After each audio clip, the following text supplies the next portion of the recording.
نیریاں شریف کے شیوخ کا خوبصورت گلدستہ حضور شیخ کے فیضان کو اس پورے مجمع میں پھیلا کے معطر اور معمر فرما رہا ہے۔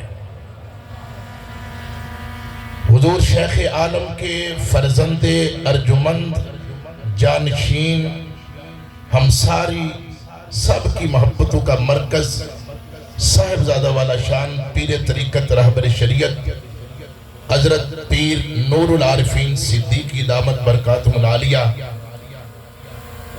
آپ رونق افروز ہیں، چونکہ وقت کے نزاکت کو بھی سامنے رکھ کے خیر الکلام ما قل و دل اللہ کا سبق ہمیں اس موقع کے لیے سکھایا گیا ہے کہ جب وقت کم ہو تو کم وقت میں الفاظ کا چناؤ بھی کم ہو لیکن اس کے مفاہیم زیادہ ہو۔ ہر سال کی طرح یہ پر رونق پر کفیت ایمان افروز اور روح پرور یہ مناظر اس اسٹیج پہ کھڑے ہو کے خطاب سنانا شعلہ نوائی مقصود نہیں، نور چینل کے ذریعے پوری دنیا کے اندر ایک پیغام ایک طالب علم ہونے کی حیثیت سے ان شیوخ کی دعائیں لیتے ہوئے میں عرض کرنا چاہتا ہوں، دور فتن ہے، ہمیں نسبتوں پہ بھی ناز ہے، اور اس نسبت پہ ناز اس لیے ہے کہ ایڈے سونے پیر اللہ پاک نے آل سنت نو عطا فرما کر کے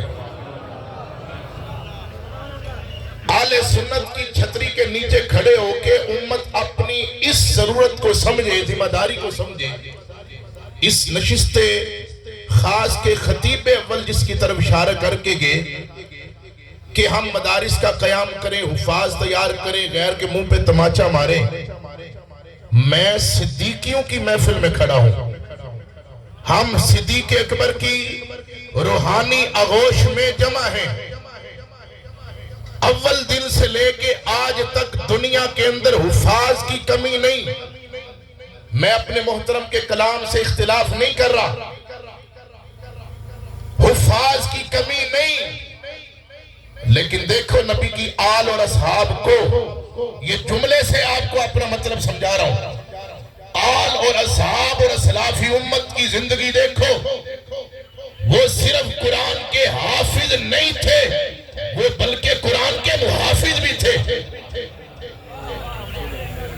ڈنمارک ہو یا سویڈن ہو، دشمن اسلام کے یہ تابڑتوڑ حملے قرآن اور صاحب قرآن کی عزت پر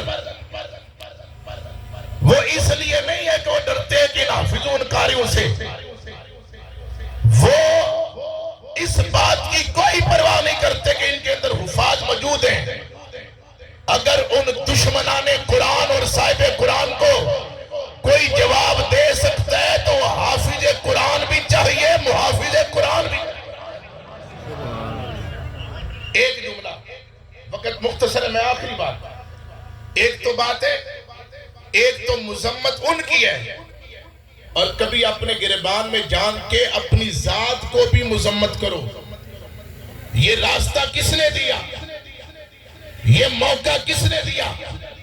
ان شیوخ کرام کی خدمت میں ادب سے گزارش ہے، لاکھوں نبی پاک کے غلام اور امتی آپ کے چہرے کی زیارت کو ترستے ہیں، ایک آبرو کے اشارے پر وہ اپنی جانیں دینے کے لیے تیار ہو جاتے ہیں۔ ہم نے آپ کے ہاتھ میں ہاتھ دیا اس لیے کہ آپ ہمیں دین سکھاتے ہیں، ہم آپ کے پیچھے کھڑے اس لیے ہیں کہ آپ رسول کے علوم کے وارث ہیں، نبی کے دین کے محافظ ہیں۔ اے شیوخ امت، ہم ادب سے گزارش کرتے ہیں، اب قرآن کی عزت پہ حملہ ہے، اب عظمت قرآن اور صاحب قرآن کی حرمت کا مسئلہ ہے۔ اس پوری دنیا کے اندر ایک ایسی تندرست و توانا آواز بلند کرے جو قرآن کی عظمت کے لیے ہو، صاحب قرآن کی عظمت کے لیے ہو۔ رب کعبہ کے عزت و جلال کی قسم ہے، مجھ جیسے ہزاروں طالب علم سر پہ کفن باندھ کے قرآن اور صاحب قرآن کی عظمت کے لیے اپنے آخر بات حضرت، اب ہمارے اوپر سوال ہے، میں آخری جملہ جسارت کر رہا ہوں ادب سے. اب امت ہمیں بھی اپنے گریبان میں جان کے دیکھنا چاہیے. جس قرآن کے لیے ہم مظاہرے کر رہے ہیں، اس قرآن سے میرا اور آپ کا ربط کتنا ہے؟ کتنے بندے ہیں جو قرآن اوپر سے دیکھ کے ٹھیک پڑھ سکتے ہیں؟ ہم نے قرآن کو اپنی زندگی میں کیسا کیا ہوا ہے؟ نہ قرات کے عالم، نہ تفہیم قرآن کی کوئی سمجھ ہے، وہ غیر ہماری بد عملیاں دیکھ کے یہ جسارت کرتے ہیں. میں اقبال کی زبان سے اپنی گفتگو کو ختم کر رہا ہوں. ربط قرآن پیدا کرو. نبی پاک نے اپنی امت کو قرآن کے تمسک کا حکم دیا تھا. ہم نے تمسک تو کیا نہیں، فرمایا تمسک کرنا، لن تدلو، گمراہ نہیں ہوگے. اس امت نے تمسک نہیں کیا، ترک کیا ہے. وہ معزز تھے زمانے میں مسلمہ ہو کر، ہم خار ہوئے تارک قرآن ہو کر.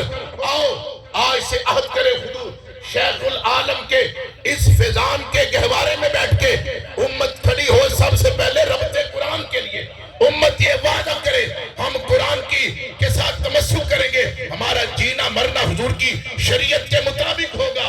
پھر اقبال ہمیں کہتا ہے، آخری بات، حضرت علامہ اقبال فرماتے ہیں مومن کو کیسا ہونا چاہیے، حضور کے غلام کو کیسا ہونا چاہیے. وہ کہتے ہیں ہر لحظہ ہے مومن کی نئی آن نئی شان، گفتار میں کردار میں اللہ کی، گفتار میں کردار میں اللہ کی برہان. یہ راز کسی کو نہیں معلوم کہ مومن قاری نظر آتا ہے حقیقت میں ہے قرآن، قاری نظر آتا ہے حقیقت میں ہے قرآن. اللہ امت مسلمہ کو بیداری